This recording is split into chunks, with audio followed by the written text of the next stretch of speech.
Thomas the tank engine had been working in the coal yards all day. The little blue engine was covered in coal dust. "We can't clean you up tonight, Thomas," said his driver. "There's a problem with the hose pipe." "Bother," said Thomas. "A bath would make me feel much better. The others are sure to say I look silly." But the engines were too busy arguing to notice Thomas.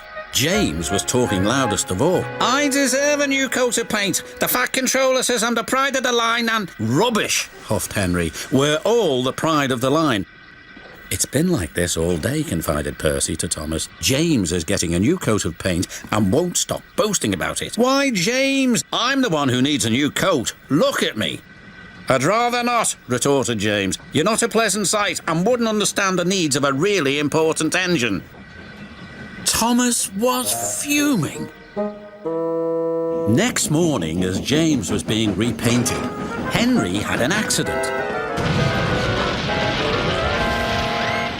"If you can't push trucks properly, Henry, why not talk to a tree instead? You know how much you like the forest." "As a matter of fact, Bossy Boiler, the Fat Controller is inspecting the island for trees that are too close to the line. He's worried they might cause trouble." "Pah!" laughed James. "If I came upon a tree, I'd just push it aside." "Really?" replied Henry.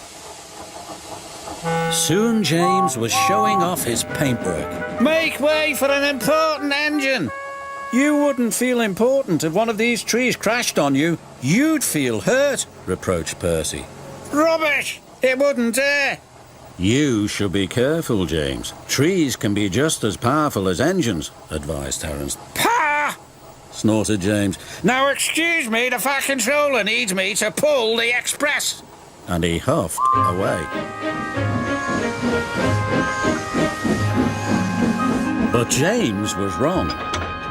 "You must go to the yards and collect an important goods train, James. It's heavy, so be careful," said the Fat Controller.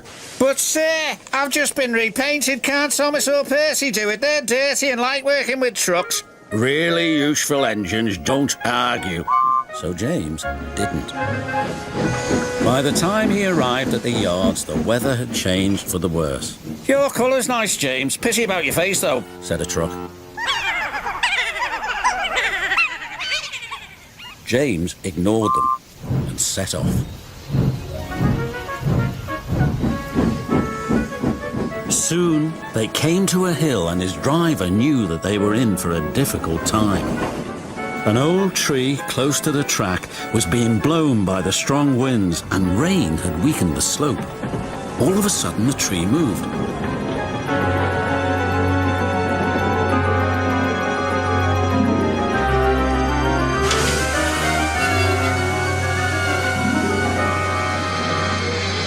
"Ooh, help!" cried James. "Go away!" But of course the tree couldn't. James tried to reverse away from the tree, but his train was too heavy. Then he heard a whistle. "It's Thomas," called his driver. James felt embarrassed and worried that Thomas would laugh at him, but Thomas didn't. He knew that this was no time for teasing. "Beep, beep, I'm ready," whistled Thomas. "So am I," James replied. "As ready as I'll ever be."